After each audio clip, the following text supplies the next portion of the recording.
Faces. You're tired of my face already. Long time no see.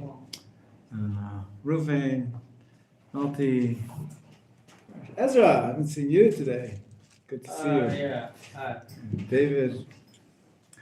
Of course. Shavua Tov. The Hanukkah is in the air, and we're not going to have a full week next week of studies because we have the Tiyul and then a little break. So we have to make sure we get in enough Hilchos Hanukkah before Hanukkah. But at the same time, I want to progress in our course on Hilchot Kashrut. So I don't want to dedicate the entire week to the laws of Hanukkah. So with your permission, we'll continue on with a little bit with the laws of Al-Tashchit in our course of study. Even though it's not really about eating, there is an element of Kashrut in Bal Tashchit, in terms of you're not supposed to waste food. And we'll talk a little bit about that this coming 2 days. And then we'll get into the laws of Hanukkah after that. Okay? Unless there's questions. There's questions, they'll come up as we start to get into the laws of Hanukkah. For now, we don't have to... Will we do the laws of Hanukkah now? Not today, tomorrow, or the next day. When we finish the laws of Bal Tashchit, then we'll get into the laws of Hanukkah. Okay? So we started last week with the laws of Bal Tashchit. We said you're not allowed to destroy a fruit tree. We saw the pasuk inside the Torah that talks about man being compared to a tree. Sometimes parents feel that way with their children. They bear fruit, but it takes a while. Eventually, though it's the long haul, it's the marathon, not the short race. Raising children and raising people, raising yourself also. Give yourself a break. At least the Americans. I know there's a few Americans here. What can you do? They grow up in a society which is always like, make money. You finish high school, you got to start and start your career, and rushing to be an adult too soon. Of course, you have to provide for your family, but it shouldn't be the only focus in your life or the primary focus in your life. And there's also sorts of fruit, other than dollars and the size of your bank account and your car and those kind of things. So, anyways, fruit takes time to develop, and we can't ruin your development.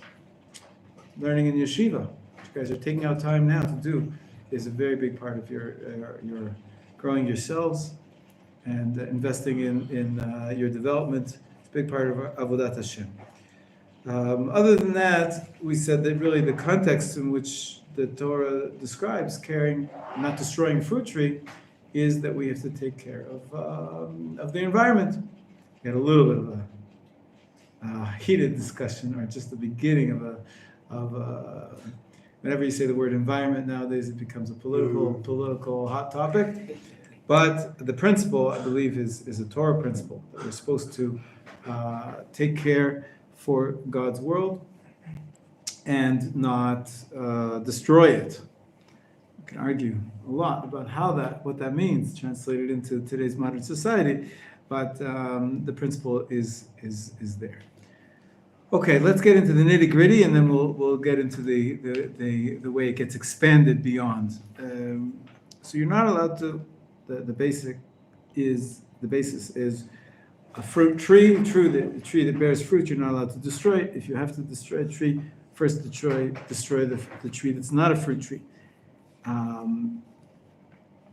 Now that's only if the tree is still bearing fruit. If it gets so old, or it gets sick, and doesn't give you much fruit at all, then you're allowed to uproot it. Except for the amounts are different. There's actually a special, out of all the trees, there's a special rule for the olive tree. Olive tree, because its prominence in the temple service, I believe, its prominence in Middle East, its prominence in terms of giving light, Hanukkah's coming, and it giving food as well. The oil, olive oil, is a big part of the economy here in Israel. So there's actually a definition. It says if a tree bears less than 1 kav of fruit, then you are not allowed to destroy it. But if an olive tree, even if it's a quarter of a kav, then you're not allowed to destroy it. A kav nowadays is about a kilo of fruit, and a quarter of a kav therefore is about a quarter of a kilo, which is not much. But anything that's still bearing fruit, you cannot destroy. Yes, no, I'll go around the room. If we go to how the fruits are sort of us and the children, and then we get to if it's sick or if it's old, you can just uproot it. Yeah, no, obviously you don't want to kill anybody. You could say- Even our old people, we don't kill them. Don't pull the plug, right? Exactly. So it's not a one-to-one relationship. It's a metaphor. But the idea that I think is once it's no longer producing a fruit, it's not called a fruit tree anymore. Whereas a human remains a human to the end. I'll go around. Hirsch, I'll go around. Look, everybody will get a So chance. you're not allowed to destroy what To uproot a fruit tree. You said something about cup. It's the olive A tree. kav is a measure of a produce. How much fruit gets produced by the tree per year? Yes, we say not allowed to destroy it, third or fourth rows, and you said it was It's a quarter of a kav. Quarter of a kav. quarter of a cow. A fruit of olives, Not which to is do- about 300 grams Yes, of we said olives. allowed to do or not do something like this. If the olive tree is still producing that amount of olives, you're not allowed to cut it down. Yes, Malti. Price is also if you intend to plant and speak of this another tree. So this is not destroying anymore. This is to renewing something. In order to renew, you need to make place. This is applies it also to this edition. It's a good question. Sometimes we'll get to that in a minute. Yes, Ezra. So the tree doesn't bear fruit. Are you saying I want to cut it down then? Yes. Of course, you have to have a good reason for anything, but the reasons don't have to be as good for Also, cutting down as for tree. Yeah. If you're gonna plant 2 trees in a place where 1 tree is, are you allowed to cut it down for that reason? But that's similar to what Malti's asking. What are the reasons for allowing you to cut down a tree? If it's to promote growth of more trees or a new tree, is that allowed? We'll get to that in a minute. Yes. So it's quite a difficult process, but it's something people still do. Are you allowed to remove the tree from the earth and replant it? So the whole thing remains intact, it's just being moved. Excellent. These are all things that we're going to cover. We're going to discuss these details present. Okay, I'll just try to do it in order. First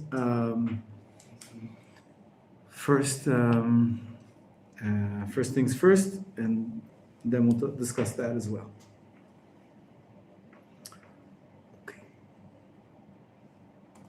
So let's proceed, and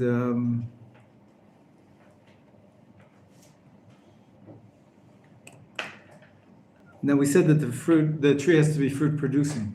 What about a young fruit tree doesn't yet produce any fruit? So the first few years, a fruit tree usually doesn't produce any fruit. You're not allowed to uproot that either, because it has the potential for bringing the fruit in the future years. And in addition, what do you consider to be a fruit tree? What's a tree versus a vegetable, a bush? And so we have a halachic, that question comes in the laws of brachot, right? What do we make a bori pri ha'etz on? What do we make bori pri ha'adam on? So only things which are considered to be trees, the brachot bori pri ha'etz, and we discussed it a little bit when we talked about the laws of kilayim, what's considered to be a tree, that the trunk stays from year to year, and what else did we say about the laws of tree? That its trunk is hard, and that the fruit don't grow on the actual trunk, but actually on branches off of it. Whatever we use to define what is a tree, that this law only applies to trees that bear fruit, and even if they have the potential to bear fruit. One more halacha, you're allowed to prune a fruit tree. What? What does it mean? You cut off certain branches because the goal of that is You'll make the other branches stronger. so the other branches are stronger, and then it'll actually grow more fruit and not less. So if that's part of the normal care and maintenance of the tree, there's no problem cutting up branches. It's uprooting the tree from the earth. That's the problem. Does this apply to non-Jewish workers as well as directly doing it yourself? So like, let's say somebody says a tree bothers us, we don't like cleaning up the leaves, so we'll hire an Arab to cut it down. So I believe if it's your tree, then it's a problem. But what if it's not specifically owned by anybody? If it's You if it's sell the extra? tree to the Well, so Arab. then if a non-Jew does something that doesn't belong to a Jew, then there's no mitzvah. Mitzvahs only apply to Jews. So either they're Jewish property or Jewish people. I think Well, both generally are a Jewish problem. land, but not specifically owned by a Jew. I don't understand what that means. Could I specifically Like sell a the park? tree to an Arab? Like a park? What? I sell the tree It belongs. specifically to an Arab. Yeah. I yeah. say, now this tree is on my property, could you Ah, remove your then they tree? can cut it. We use that technique when we have to. We spoke about it when we were talking about Shemitah, that it's a big problem to not have any development for an entire year because, one of the biggest places in which we plant trees and we uproot trees and we have to move trees is putting down infrastructure for roads and for buildings and developing new communities. And if you don't put in the trees on the sides of the roads, so then the soil gets eroded and the new roads that are being built will crumble quicker. And so actually putting in trees on the sides of the roads is part of construction. You're not planting it for the sake of the trees. You're planting it for the sake of the infrastructure. So you're allowed to do that on Shemitah? So it's a problem because you're not allowed to plant trees on Shemitah.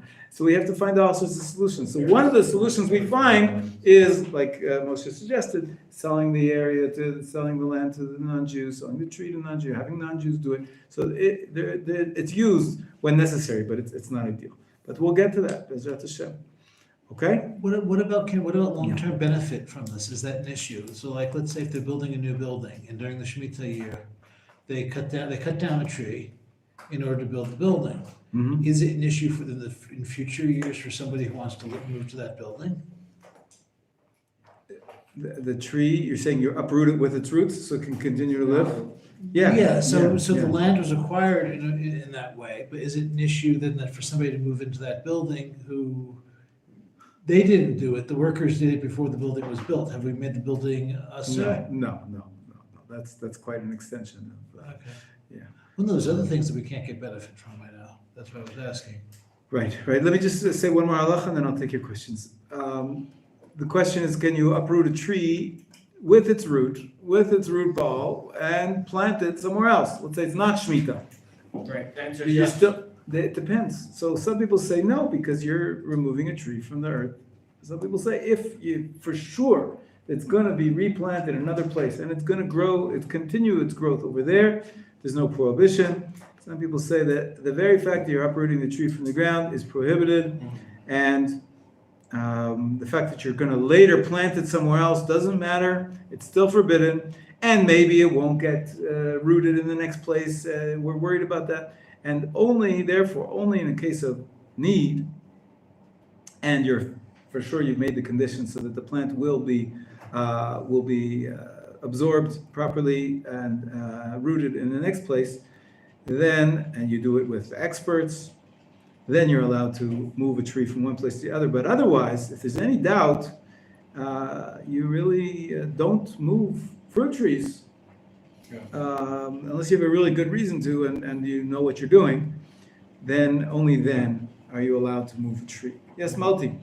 You said something is allowed, but you mentioned only pruning for the sake of the tree, but what is this pruning in the sake of the way? I went to make my way there. Also allowed. Yeah. Even if it's limited tree. Even if it's a fruit tree, yeah. It's only uprooting the tree from the ground that's the problem. Even if the tree will be damaged by this. Yes, as long as it's not going to be totally dead, then if it's for the sake of getting by, according to most poskim, some people say it's a problem because if it's not for the sake of the tree itself, then you're essentially destroying part of the tree. But other poskim say as long as there's some benefit, even if it's not for the sake of the tree, it's for the benefit of the people, and the tree is not totally destroyed, it's allowed. There's footnotes here this is discussed by the poskim. Okay? Yes.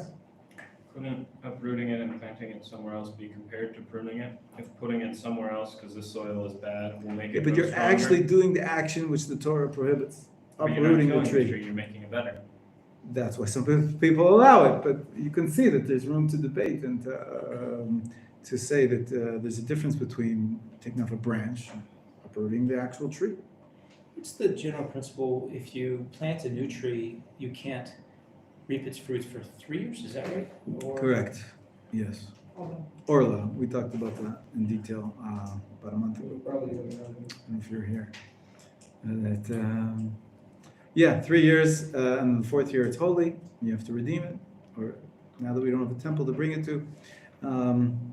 That's the law of Orla, but Does it apply to throughout plants? those 3 years, you're not allowed to uproot the tree, even though there's no fruit yet. Most trees don't actually bear fruit in the first 3 years, so it's really not such a loss. Does it apply to that grapevine? Absolutely, absolutely. Okay. Does it Now, apply to flax? no, it's not a tree. I thought halachically it was, that it keeps contamination. How do they make wine then? Doesn't mean it's a tree. Doesn't mean it's a How do tree. they make wine? What do you mean? The first 3 years, but it says like No, I'm not 2018. talking about that. That's talking when about That's when they harvested. made the wine, but. That's when the wine is made, picked, and made the wine, not when it was planted. Yeah. Right? Yeah. Okay. Would this be an issue with planting potted trees? In, I don't know, in Israel, in California, it's popular, literally you can go get a whole apple tree. If you're an architect and you say, I want to have apple trees here, here, and here, and there's companies who have giant pots. Of course. And they bring them in with a Of crane course, and they put that's it in. usually the way it's done, yeah. So is that an issue in that direction? Planting is a good thing. It's uprooting that we're talking But about is it, now. but is it uprooting to plant if it's in a planter box, as it were? Well, if you bring the entire thing, it's a good question.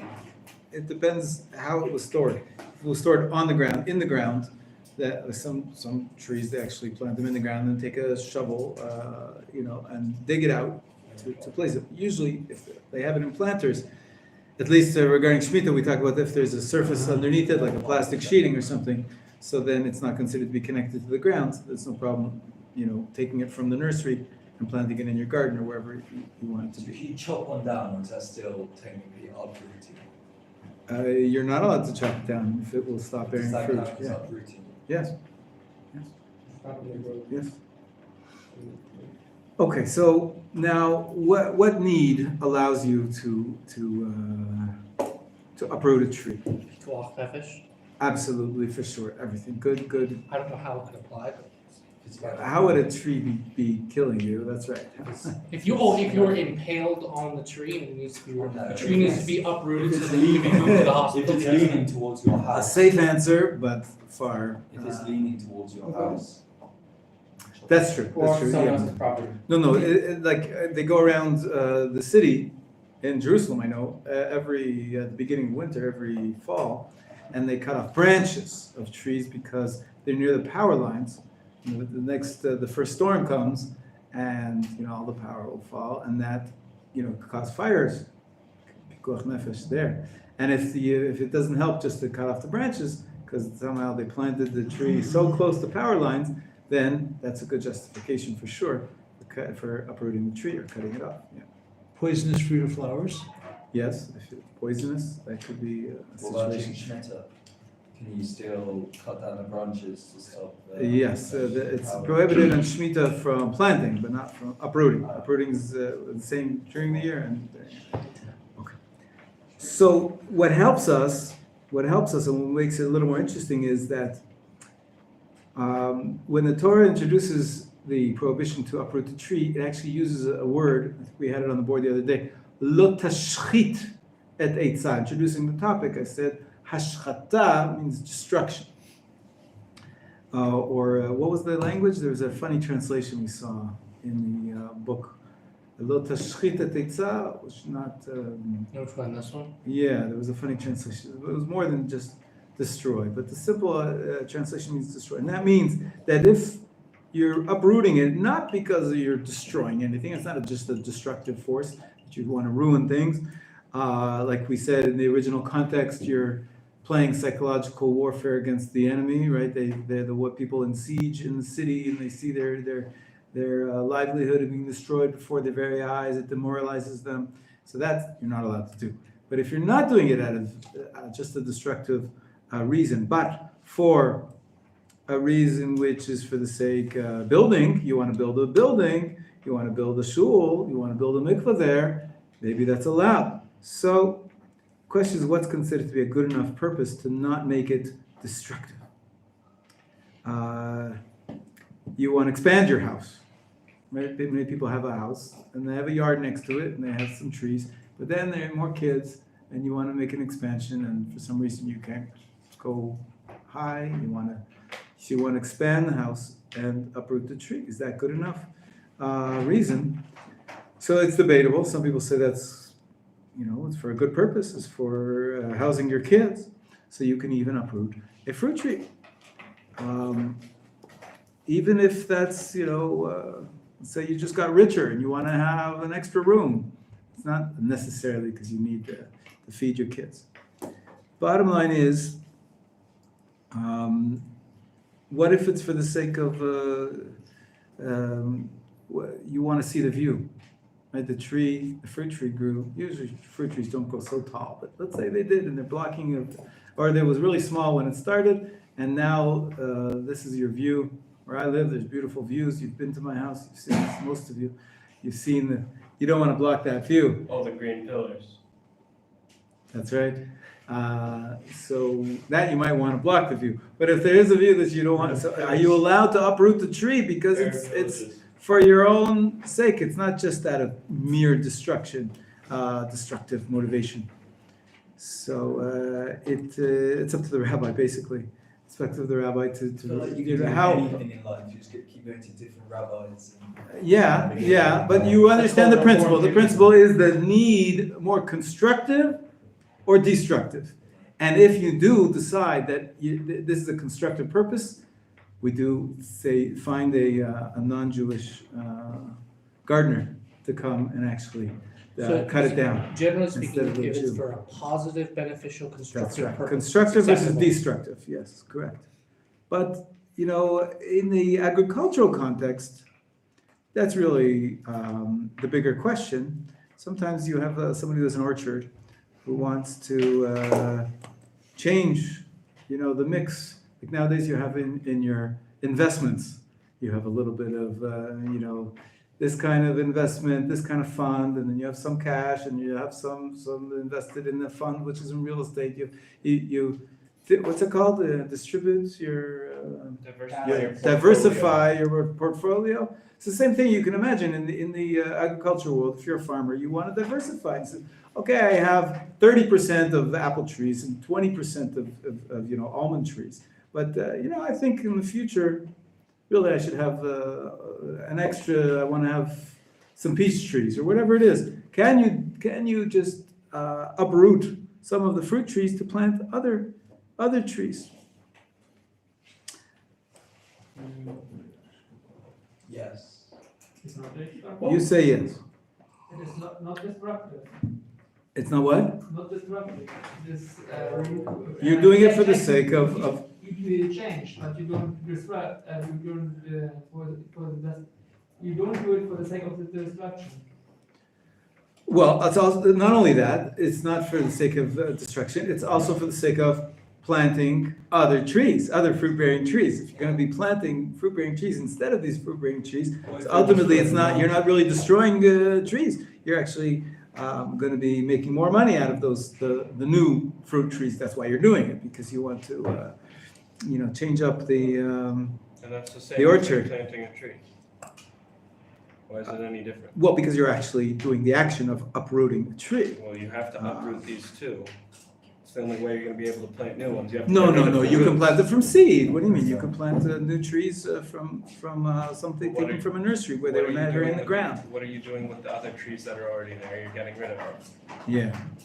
So that's the Uprooting. question. You're uprooting them. How is that allowed? Right. So That's the question, if that's considered constructive or destructive. So it really depends on how much you're going to gain from changing up the type of fruit, the type of orchard, and it's not so simple to allow you to uproot trees. Last thing I want to say, and I'll take your questions, is what happens if, many times what happens is you plant little saplings, they're called, the little trees, really close next to each other, because it's more convenient for you. You've got a small little nursery, you plant them right next to each other, with the thought planned ahead of time that when they get stronger and bigger, you'll be able to take them out of the nursery maybe, and then scatter them around the field or wherever you want to have them. So if that was their part of the original plan, that they were purposefully grown close to each other, now you want to take them and give them more space so that they can grow better, because a plant needs area around them. They were too stuck together, they were too close to each other, then of course you're allowed to. Not only that, you might want to thin out an orchard when you realize that now that they've grown so big, the roots of one tree are hurting the other tree, and actually the two trees on either side will grow better if the tree in the middle is taken out. So you're allowed to thin out the middle tree. Essentially, you're promoting growth of the fruit, which is the ultimate goal. It's constructive and it's not destructive. So we very much follow the ultimate goal here. And there's some more details, but now I'll take your questions. Yeah. What if the trees are being planted by somebody as a land claim thing? So as you know, maybe everybody doesn't know, there's like a tree battle sometimes that like Jewish communities will plant trees to kind of mark it as their land, and then the Arabs will plant land, because then in the future they could say, oh, we have all these olive trees here, how could you demand them from them? We planted those. Can you uproot those when they're small? It seems like a constructive purpose to me. Okay. Mostly they don't use fruit trees, but sometimes they do. They use olive trees, for sure. Trees, yeah. Ruben? So, a question about the concept of tearing down a fruit tree that allows you to plant more fruit trees. Does it have to be more fruit trees, or can it be, let's say you've got an apple tree there, but if you tore down this apple tree, you can plant a lot more, apple trees in its place. But let's say you don't want to plant more apple trees, you want to plant pines, but the pines are not fruit bearing. Can you do that? No.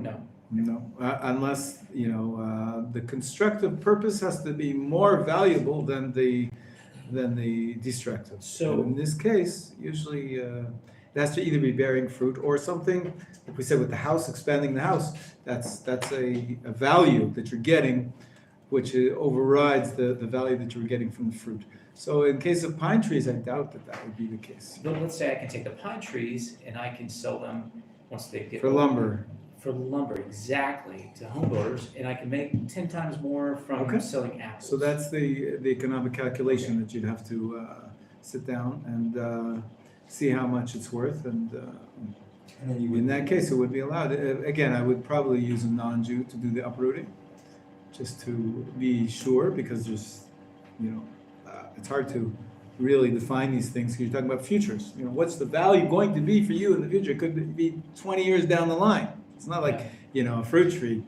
You have the fruit right now, so it's harder to justify that, the future's value. Yes, Russell? Two questions. So Yeah. One, would you apply that logic to wood that was cut from a fruit tree to smoke meat with? That's like a big industry. Yeah. Is that the same logic you would apply to that? Like Same logic of the economic revenue versus, and the value to it versus the actual fruit, yeah. Okay. Yeah, it would be part of the calculation, yeah. It's very interesting. Yeah, it is. I'm not much of a farmer, but the Torah is, what I like more is the continuation of the discussion, which we're going to continue tomorrow, and that is more about the principle. Don't waste, don't destroy, also food, but also other things. So it gets expanded to all areas of life. Yeah. Russell, another question. And Yeah. the second question is, what if it's planted in a place that's forbidden to plant trees like Parkway? Oh, good point. Well, that's a good reason. That's a competing value. The value is to keep the words of the Torah. So by all means, you can uproot trees which were planted in prohibition. Yes. Like another thing is kilayim. We talked about that in kilayim. If you plant forbidden mixtures, it's a mitzvah to uproot them, for sure. If it's not too much of a stretch for me to suggest, it seems like there's a connection with this week's parsha. Aha, good. Oh, So, What's the parsha, Reuben? It's Sunday. Come on. Vayishev. So, Good. So in the parsha, you have the whole situation with Yosef and his brothers, and they're gonna, kill him, throw him in a pit with the snakes, and then, the Ishmaelim go by, and Reuben has the great idea. Hey, look. Reuben has a good idea. Is it Yehuda. Yehuda? No, Sorry. no. Is it? Reuben has a place there. And Reuben speaking, I was just pointing out, it's Reuben talking about Reuben. Go ahead. Yeah. So he says it's more economically valuable for us Sell them down the river. to sell them exactly. So the general principle of and I'm not saying this facetiously. Yeah, the value is. There was a greater economic value. Right. Of course, learning from a terrible sin is a funny way to go about business, but yeah, you're Well, right. he was saving his life. He was saving his life. But, So what we're saying is, for selling them down the river wasn't such a great thing either. We should bring back the He slaves. should have taken him back. Reuben was actually trying to save him, take him back to his father. That's right. Yehuda was selling Selling him to oblivion, as far as they knew. Shh! Don't tell anybody. Spoiler at the end of the story. Don't tell Dad where the extra money came from. That's it. So, also, so continuing on with some laws, if the tree is causing damage, the story is told about the Amora Shmuel, which he had some palm trees which were planted too close to the grapevines, and he could actually, even though halachically there was no kilayim, he started to taste the taste of the dates, like a sweet taste in the grapes, in the wine that he was making from the grapes. So he told his sharecropper, cut down the date trees, because the grapevines were worth more. The wine is much more expensive than dates, and he told him to cut them down. Also, it's a story about Rava bar Rav Hanan, and his palm trees were next to the orchard, the vineyard, of Rav Yosef. And this is an amazing story. A lot of birds would come and nest and live in the date palms. And those birds were making trouble. They were coming to eat from the vineyard of Rav Yosef. The halacha was, you have to uproot the date palms so that they don't cause damage to the neighboring vineyard. And also, of course, if a tree has an illness, a sickness, and if you don't uproot it, it will be contagious. That actually happens amongst the trees in orchards. So you're allowed to cut down the tree that's ill, so that it doesn't spread. So it doesn't spread the illness around. So whenever there's danger, damage that's being caused, that allows you to uproot the tree. Let's see what else. You have insects you were mentioning. Sometimes a certain tree is drawing flies and gnats, and they're going into your house. Because there's all sorts of different types of flies that can come to different types of trees, and they're causing you pain, and the neighbors, and it can cause you to fight. So if there's no other way, by of course pesticides and so forth, you're actually allowed to cut down the tree. Also, many times this is most common reason people cut down trees is that the roots go crazy and they get into the sewage. Nowadays we have underground in the pipes right near our houses, and there's the plumbing which gets ruined by these roots, and of course that's a tremendous loss because it can get pretty stinky in the house, and they're very expensive, so you're allowed to cut down the tree.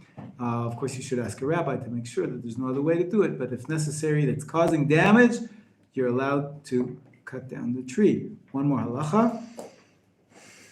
We talked a little bit about if a tree is blocking your view, also if it's causing you don't get enough sunlight. If that's something that you care about very much and it's bothering you, and it's not, obviously it's better if you just cut off the branches that are in front of your window, that's usually enough. But if you can't, and it's just such a terrible trouble, then you're allowed to, again, best to use a non-Jew. Also, if you have to upkeep a tree, and the upkeep is worth more than the value of the fruit. Sometimes you have to really take care of the fruit, the tree, and you hire somebody, and the amount of fruit you get from it is just not worth it. So then, if the tree was there as part of a economic venture, and you're losing money on it, so then you can stop the venture. But if it's in a private yard, I have some fruit trees, but I don't make any money on it. They're not there for money. So even if it was costing me for the gardener, that wouldn't be enough of a justification to cut it down, because really the economic value is not what it's about. It's about the growing the tree for beauty, for the aesthetics, for the enjoyment of the garden. So as you can see, in the end of the day, whenever you're going to uproot a tree, consult with the rabbi, make sure that you have a good case in terms of it being more constructive reason to uproot the tree than having be purely destructive. So with the garden, if you don't like how the tree looks anymore, you can get rid of it? That's a hard one. That's a hard one because it's merely subjective. It's costing you more and you don't like how it looks? Well, it's not costing you more unless it's a tree that was planted to give you produce. Sorry, it's costing you more money to keep the tree there than you enjoy Usually the not. tree. Most trees don't cost much money. You put them in the ground, you water them, that's it. The fact that you have to pay to water it and you're not selling it, it's by definition costing you more. Why do you have to pay to water it? Because you have No, some trees, you don't have to water them at all. After they get, after the first few years, when they're young, they need a little extra. But over the, so it's you have to make a case. You have to make a case to allow it. If it's a fruit tree, and just to say that I don't like the way the fruit tree looks, it's not enough. It's not. It has to be a stronger case. Yeah, Reuven and then no. Yeah. Is there any change to these laws as it relates to Shemitah? Yes, any agricultural activity in the Shemitah year has to be, second guessed. You have to think about it. I had a case just last week. I was asked a fellow who works in people's gardens. He was taking the year off, but someone came to him and said, "Listen, I have this lot near my house, which is it's overgrown. And there's a vine. It's on three sides. There's a fence." And I just really want the area to be used maybe for my sukkah, maybe for my car. I'll put it there. But right now, there's some overgrowth, and I want you to clean it up for me. And So this is the one that spent the year in yeshiva because it's Shemitah. maybe he's definitely spending more time learning than he would in a regular year because he's trying not to work. So he asked me, is he allowed to do that work? And to this day, I'm actually not quite sure. I said that I don't think it's so easy. Even though you're uprooting the vines in order not to plant, and so you're destroying. But I did say to him that if you're just going to cut off the layer of the weeds which are bothering you from on top of the earth, then there's room to either use pesticides or to cut it up. But if you want to uproot them from the ground, it's a problem because every time you uproot a tree, essentially you're preparing the ground it's an agricultural activity. You're preparing it for planting, for plowing. It's called the level of plowing. And if it's clear to everybody that it's only for the sake of building, like if the guy wanted to put down a tarp or lay some cement there, then that would be allowed. It's for construction. It's not agricultural in any way. But if he's not doing that right away, first of all, why doesn't he wait until the Shemitah year is over and then fix up his garden? And so I wasn't comfortable giving him a heter. I don't know for sure that it's forbidden, but I didn't feel comfortable saying to him it's allowed, and he didn't want to hear more than that. He said, "I don't want to do anything problematic," and he said no to the job, and But I'm not such an expert on Shemitah. Could be if I was a bigger expert, I would be able to give him. But I asked other rabbis. I asked 3 other rabbis I spoke with, and one said it's not a problem, but the other one agreed with me, and he said I think it's not so good. You can't really uproot things from the ground because every uprooting is a form of agricultural work. Even though you're not actually, the real issue of the right is to plant on the Shemitah year. Here you're not planting, but it might be a derivative of plowing because you're preparing the ground. Ultimately, it's an agricultural activity. We should stay away from it unless there's, if there was a great need, then as I said, I'm not 100% sure it's forbidden, but I'm not 100% sure it's allowed either. So I didn't say it's allowed. I try to say things are permitted as much as possible, but I didn't feel comfortable this time. Sometimes I'm Machmir. That's the way it goes. We'll stop here, give you a chance for a break for the next class, and we'll see you tomorrow. We'll continue on these laws, and then we'll get to Hanukkah soon. It's actually interesting. Good, Very good, interesting. good. Who do I want to speak to? Who do I want to speak to? Me. You? I'm happy to speak to you. No, did you want to speak to me? I wasn't thinking of you. Ariel, I wanted to speak to you. So, in 5 minutes, come back and we'll talk. Yeah, turn it off because I didn't want to work. 5 minutes? Yeah.